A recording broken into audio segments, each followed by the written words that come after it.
Olá, meus amigos, um dia de muita paz para todos nós. Hoje, exatamente 17 de março de 2023, estamos nós reunidos para estudar o livro Obras Póstumas. Nós hoje iremos iniciar um novo capítulo intitulado Liberdade, Igualdade, Fraternidade. Vamos solicitar para a nossa amiga Aramita fazer a nossa prece de gratidão. Senhor da vida, obrigada pela oportunidade de estarmos reunidos em Teu nome. Ajuda-nos, Senhor, a compreendermos estas lições, estes escritos que Kardec nos deixou, a compreendermos que a liberdade, a igualdade e a fraternidade faz parte do nosso progresso espiritual, mas não apenas em palavras bonitas, mas em ações, em pensamentos, em atos.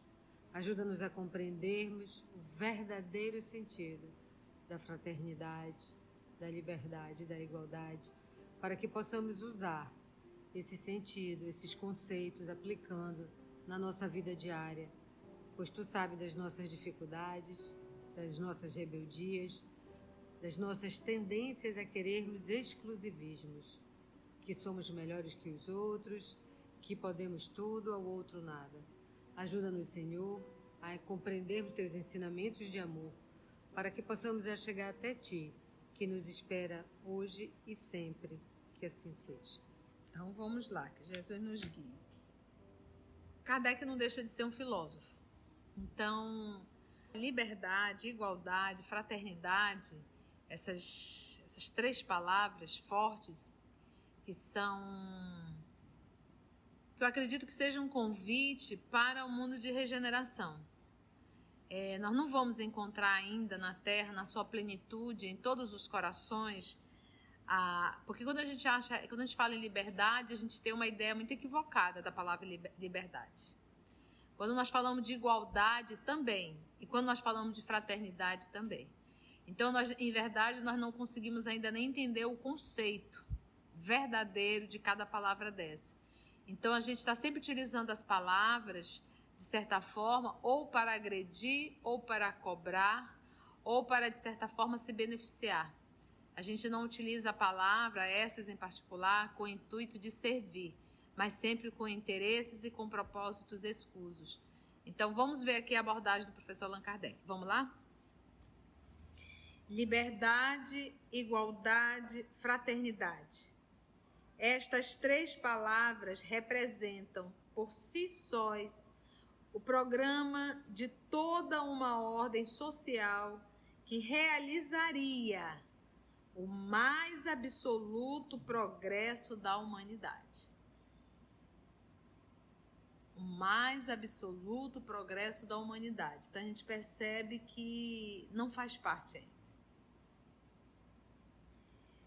Se o princípio que elas traduzem... Porque Só um pouquinho que a nossa Aramita vai nos ajudar aqui. Essas três palavras que representariam por si só o progresso de toda uma ordem social realizaria, é porque elas são as três palavras que estão escritas na bandeira francesa e são as três palavras que nortearam a Revolução Francesa. Sim. E como a gente viu no Caminho da Luz também, a Revolução Francesa foi um banho de sangue, né? Foi um banho de sangue. Foram 10 anos, né? Muito legal, Mita. Que realizaria o mais absoluto progresso da humanidade, se o princípio que elas traduzissem pudesse receber integral aplicação, que não tem. Vejamos quais os obstáculos que, no estado atual da sociedade, e ainda continua sendo atual, se opõem a isso e ao lado do mal, procuremos o remédio. Então, vejamos quais os obstáculos que, no estado atual da sociedade, se opõem a isso, se opõem ao quê? À liberdade, à igualdade, à fraternidade. E ao lado do mal, procuremos o remédio. Então, uma vez a gente identifica quais são as causas dessa enfermidade e como devemos medicar essa enfermidade para que ela possa ser erradicada de uma sociedade. Então, aqui ele vai entrar realmente no processo da filosofia em que a gente vai pensar. É fácil o processo de mudança? Não.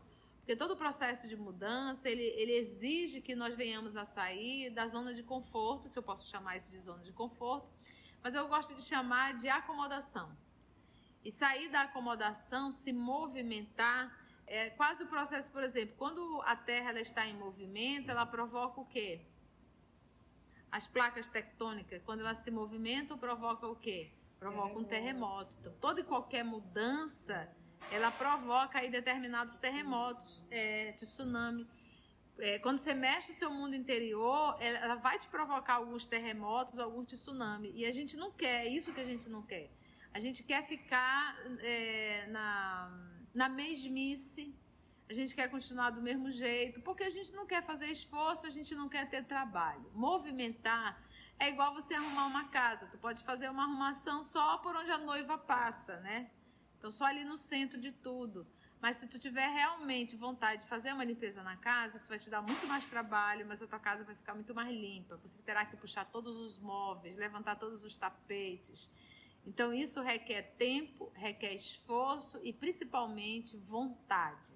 Senão, a gente passa uma encarnação inteira varrendo ali só por onde a noiva passa. Entende? Então, tudo que exige renovação, higiene, limpeza, quando se fala de mudança, isso requer esforço. A fraternidade, na rigorosa acepção do termo,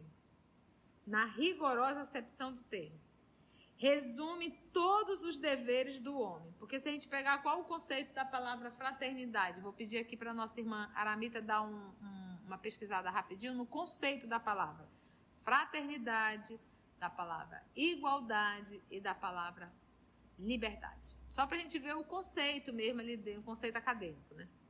Vamos lá, ela vai ler aqui para a gente. Fraternidade. Convivência afetuosa entre irmãos.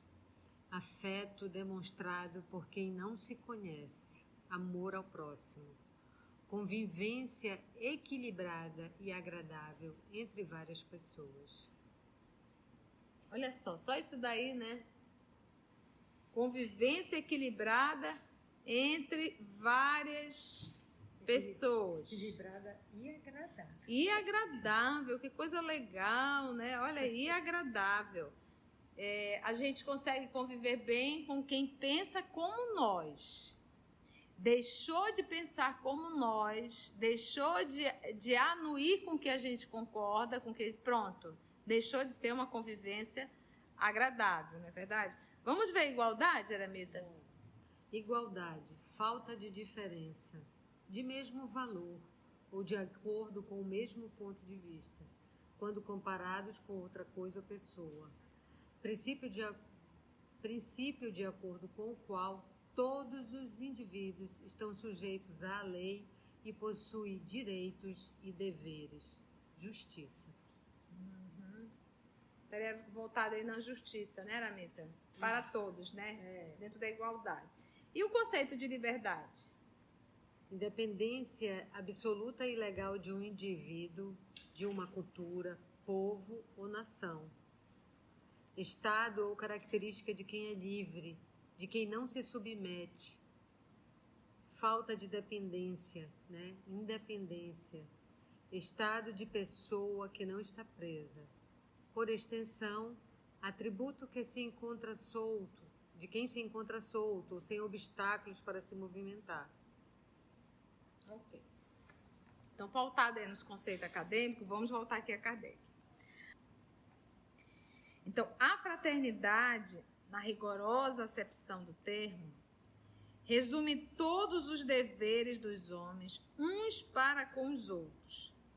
Significa, aí agora vamos lá, na rigorosa acepção do termo, significa devotamento, abnegação, tolerância, benevolência, indulgência.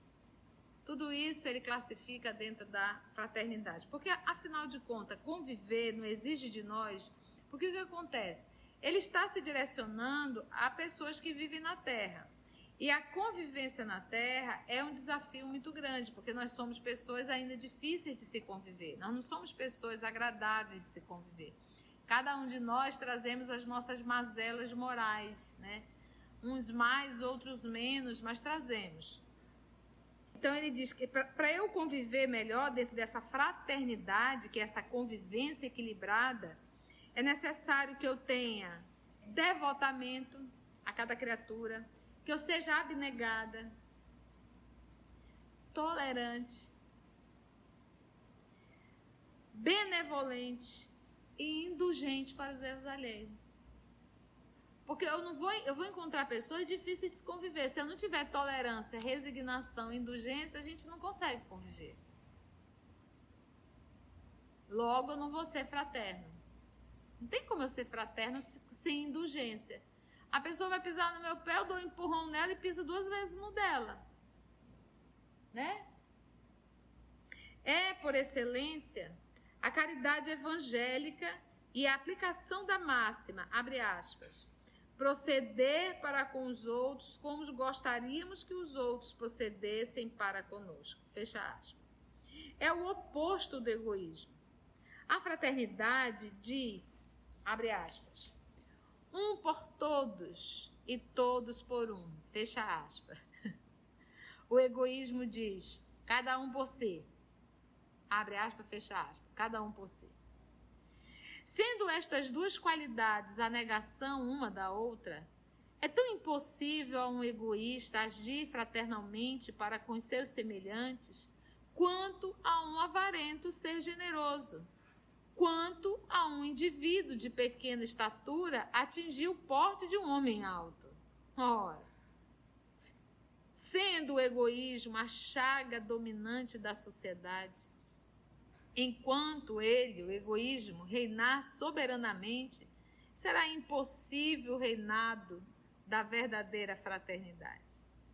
Cada um a quererá em seu proveito, né? Que é aquilo que a gente estava falando no início. A gente utiliza cada um desses aqui desde que a gente se beneficie disso.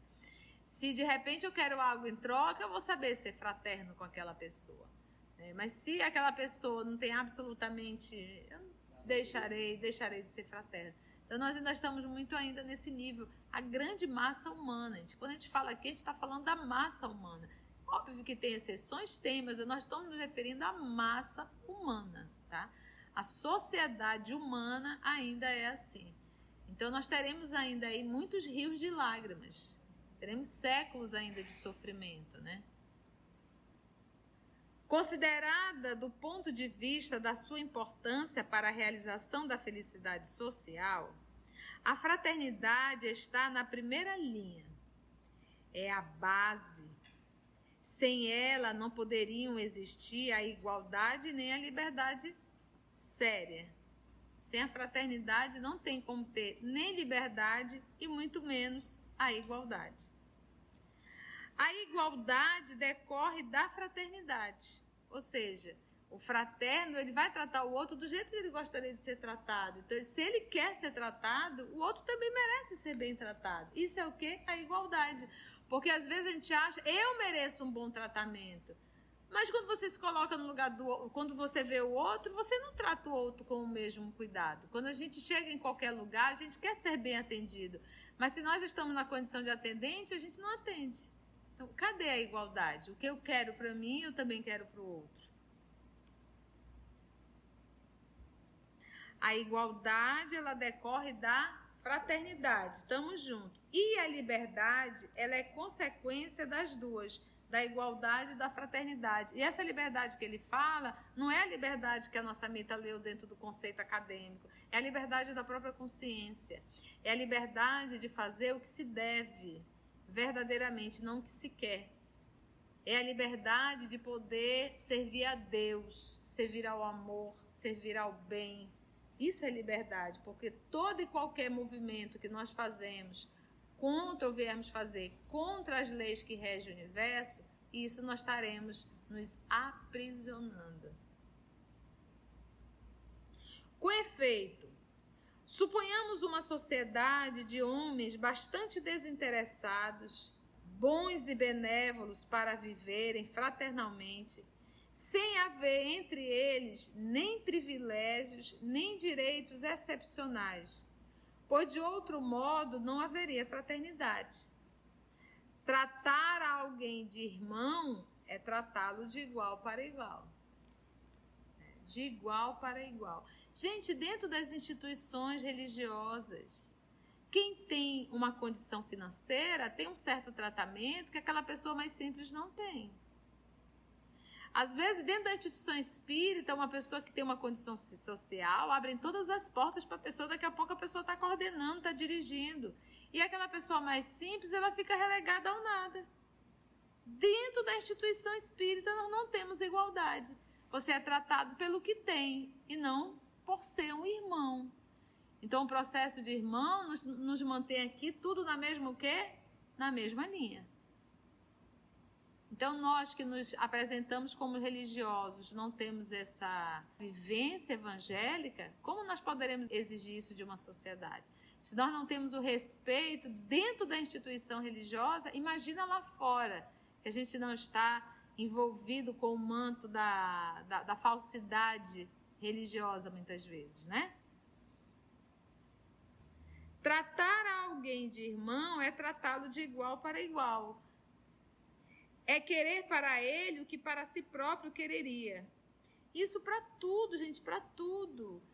Às vezes, a gente, mesmo com o enfermo dentro de casa, a gente relega aquele enfermo que está dentro de casa. Você diz assim, poxa, e se eu estivesse no lugar dele, como é que eu gostaria de ser tratado? Não é verdade? Então, tudo isso a gente para pensar. Então, é uma crueldade muito grande que habita ainda dentro de nós. Nós somos muito indiferentes, a gente quer saber da gente, da nossa forma, do nosso jeito. E pronto.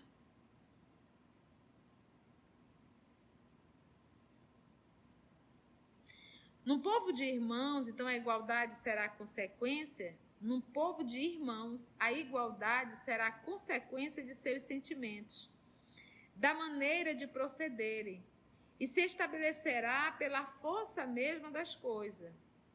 Qual, porém, o inimigo da igualdade? Orgulho. Porque quando acontecem algumas coisas, eu digo assim, mas por que isso está acontecendo comigo? Isso é uma pergunta extremamente orgulhosa. Quer dizer que acontece com todo mundo, por que não pode acontecer com você?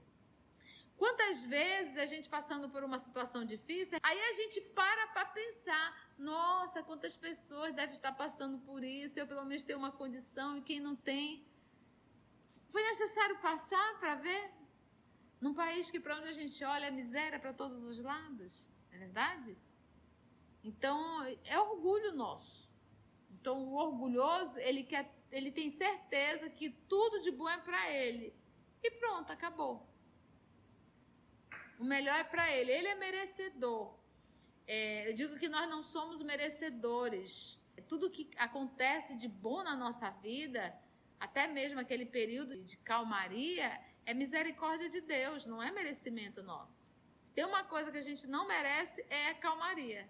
É bondade de Deus dando uma calma, uma tranquilidade para a gente se recuperar e voltar de novo para a luta. Às vezes eu fico a pensar assim, à medida que a gente vai estudando, que a gente vai tomando consciência, não só do mundo físico, mas também do mundo espiritual, a gente vai perdendo um pouco, eu pelo menos falando de mim, a gente vai perdendo um pouco essa falsa alegria de viver, sabe? As gargalhadas, as festas barulhentas, aqueles excessos desnecessários, porque você para pensar assim, você começa a não mais ver sentido, porque você passa a ver a sua família muito maior, entende? Você começa a ver e diz, sim, mas vai adiantar, mas não é ficar triste. Mas assim, por que eu vou gastar energia com isso, sabendo que eu posso pegar essa energia e utilizar para ajudar uma multidão que está chorando? Então, a gente começa a entender sempre um pouquinho mais quando a nossa querida Dulce, a nossa querida Madre Teresa de Calcutá, preferiam estar com os sofredores do que estarem nas festas badalando por aí. Então, a grande sociedade, ela prefere, sim, as festas de carnavais, as festas de boi-bumbá, as festas disso, e eu estou falando de festas coletivas, onde se gasta energia, se gasta muito dinheiro, se gasta muito tempo, mas a gente não se reúne para, de repente, fazer um mutirão para ajudar um grupo tal. Imagina quando a gente, ao invés de gastar milhões e milhões em festas burlescas mesmo, e essas festas, a gente juntar tudo e vamos ajudar nossos irmãos.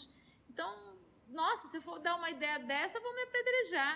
Mas isso mostra o quê? Ainda a nossa condição de valores morais, que são totalmente, além de egoístas, orgulhosos. A gente quer ser atendido em nossos caprichos. E quando a gente lê a obra há 2000 anos, a gente vai ver que esses desfiles, esses excessos, essas festas, essas gargalhadas, elas não são novidades. Elas já estão aí há milhares e milhares de anos, não é verdade?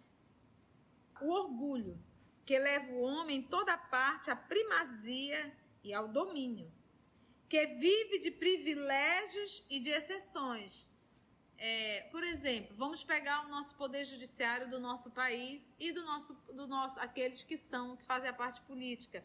Vocês já pararam? Como eles fazem? Eles legislam, eles acabam fazendo leis que se beneficiam.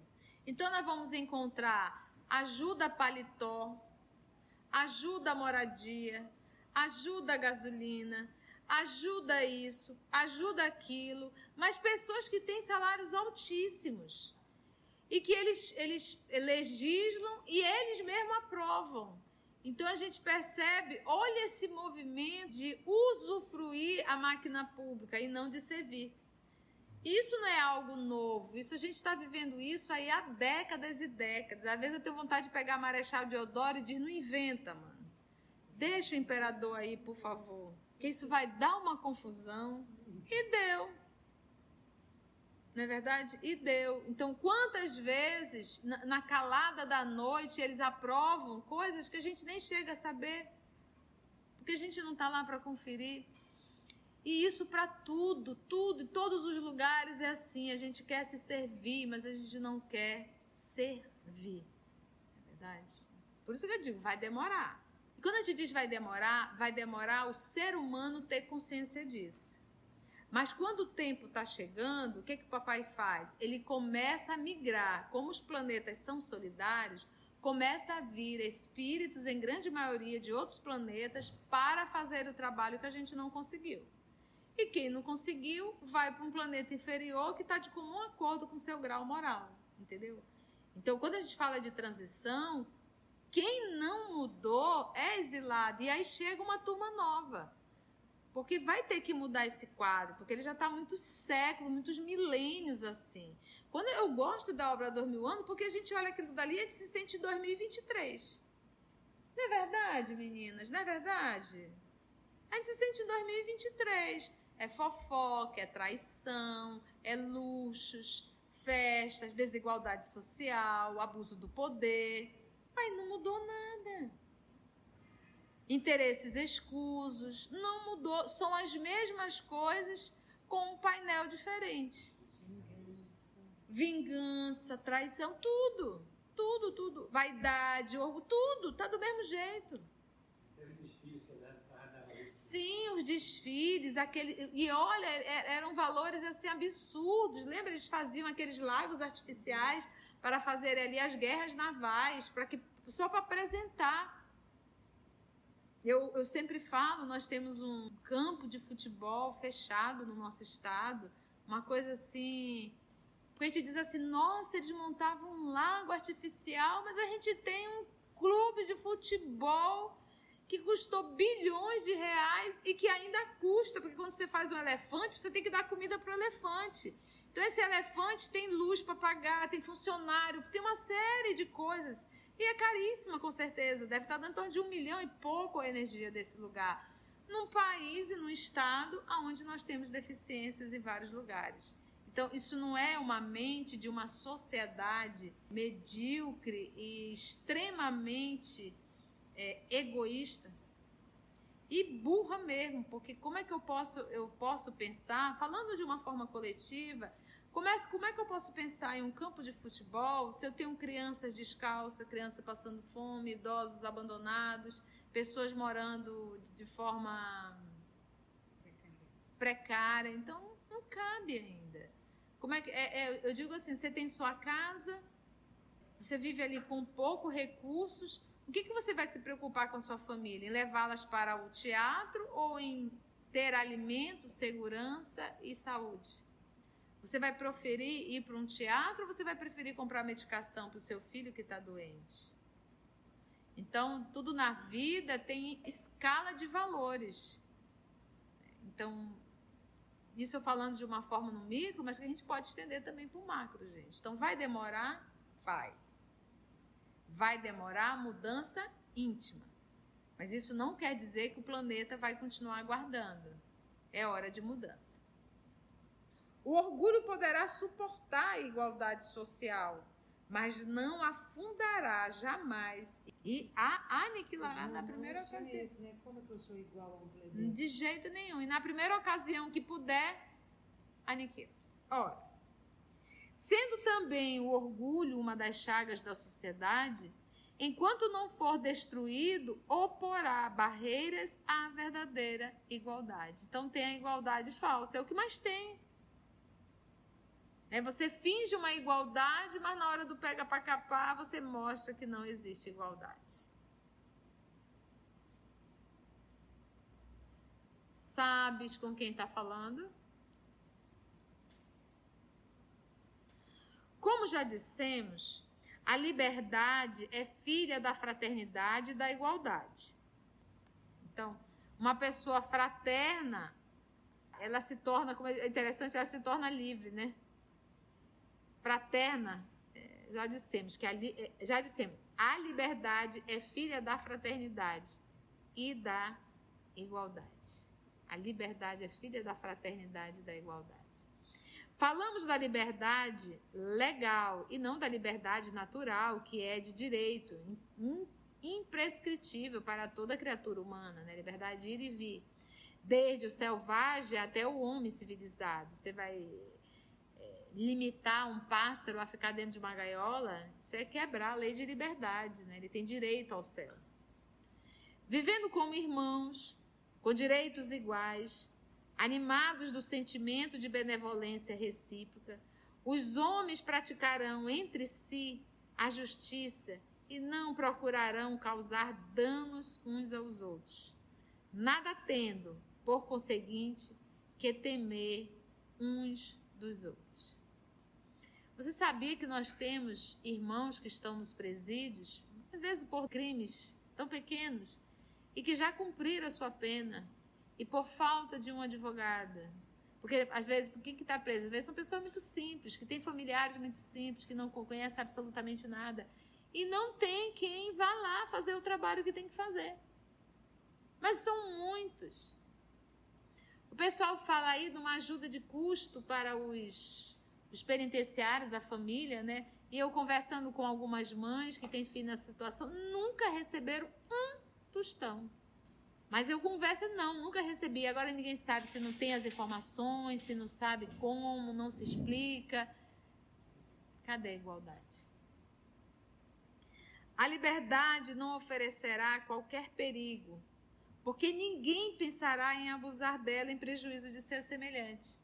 Então, quando você tira alguém do convívio social, verdadeiramente, porque essa pessoa está prejudicando. Quando nós estivermos verdadeiramente em posse da liberdade, não tem por que prender ninguém, porque ninguém vai fazer mal a ninguém.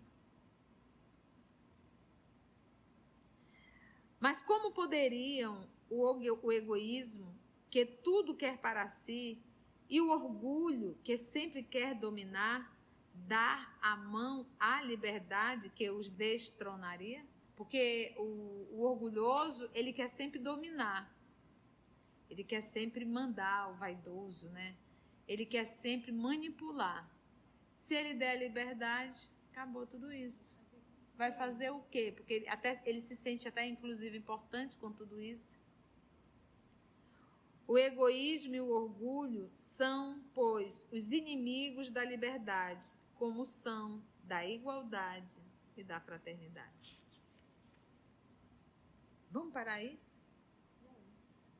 Mas a gente pensa assim, nossa, está tão distante, e a gente pensa assim, eu vou esperar a chegar. Não é esperar chegar, é começar a fazer dentro de si esse processo de mudança. Então, começa onde? Tem um excelente laboratório para você fazer isso. Excelente, o lar. Esse é o laboratório primordial. Quando a gente conseguir viver liberdade, fraternidade, qual é o outro? Igualdade dentro do lar, aí tá bom. Igualdade, olha, o direito que eu tenho de lavar louça, você também, né? O direito que eu tenho de passar, você também tem. De fazer a comida, você também tem. Começa dentro do lar. Sabe, dentro do lar. Aí ele falou aqui na indulgência, na tolerância. Aí já entra outro movimento. Porque a igualdade não é algo que eu quero sempre que o outro me trate com igualdade. Mas não é esse movimento. Nunca a gente deve... Quando a gente está no processo de mudança, eu não devo exigir do outro. Eu não tenho como fazer. Eu não tenho esse direito. E eu só vou perder tempo e vou ficar surtada em querer mudar todo mundo. Todo esse movimento que a gente recebe, todas as lições do Espiritismo, é para que eu possa aplicá-lo na minha vida, comigo. Então, por exemplo, eu posso até dizer, puxa vida, eu já lavei 4 copos. A Narumi pegou o 5º copo e vai deixar eu já lavei 4 dela. Ela não se toca. Aí entra a indulgência. Eu tenho como mudar a Narumi? Ninguém muda adulto. Só uma força que pode mudar esse adulto. É a força do. Só. Você educa a criança, adulto ninguém educa. O adulto, ele se educa, se ele quiser. Entendeu? Então, você só vai dar murro em ponta de faca. É aquilo que você casa com um cidadão, todo desorganizado, daí você diz, não, mas eu vou dar um jeito nele. Ele vai dar um jeito em ti, tu vai ficar surtada e ele não vai mudar. Né? Ninguém muda, a não ser que a pessoa queira realmente. O adulto, ninguém muda. Então, eu tenho 2 opções. Ou eu lavo a 5ª vez o copo, porque aquele copo está me incomodando. É verdade? Se ele não estivesse me incomodando, não tem problema nenhum. Mas ele está me incomodando. Se der eu que estou incomodada, bateu, doeu, leva a cateio. Então vai lá e lava. Mas se não está te incomodando, deixa.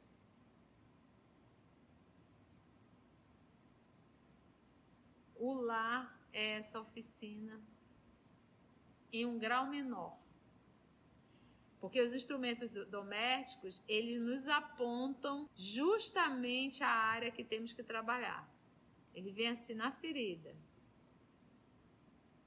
Sabe? É como se fosse, olha, eu sou um instrumento necessário para cauterizar essa ferida.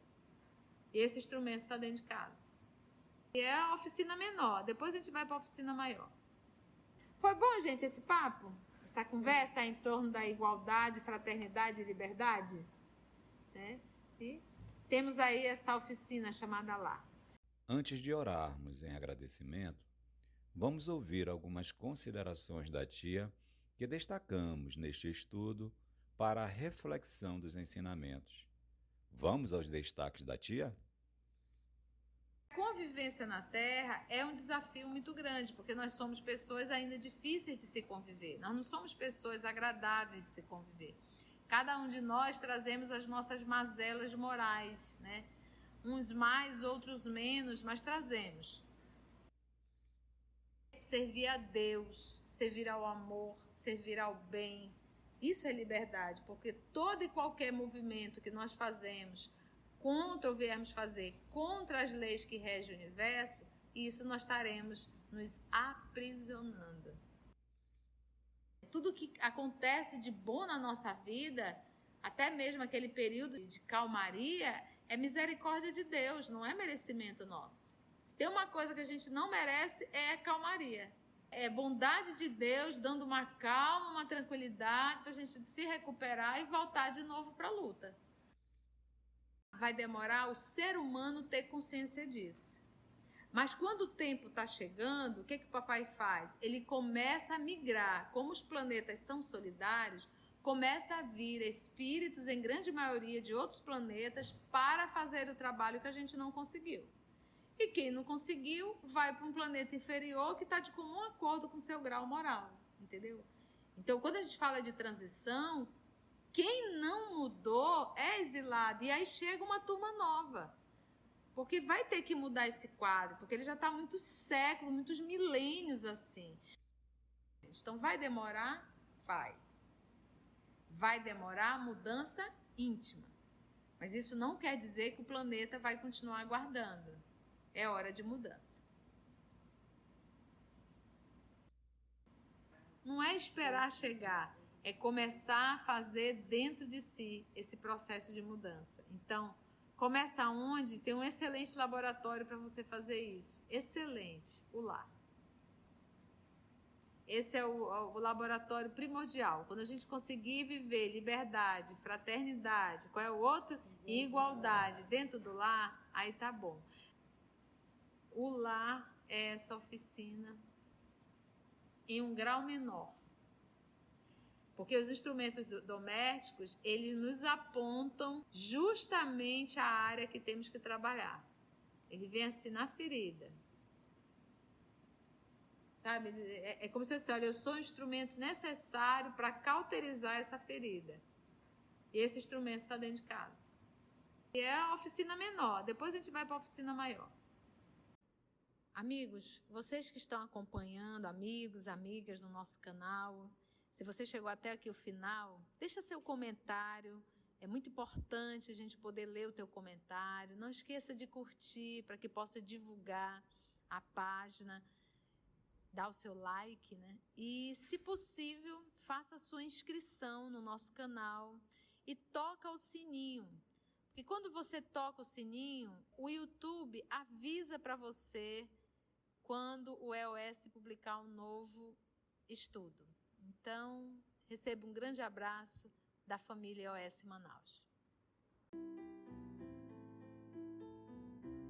Assim, concluindo o nosso estudo de hoje e agradecendo o nosso Mestre Jesus por mais este momento de aprendizado, vamos orar?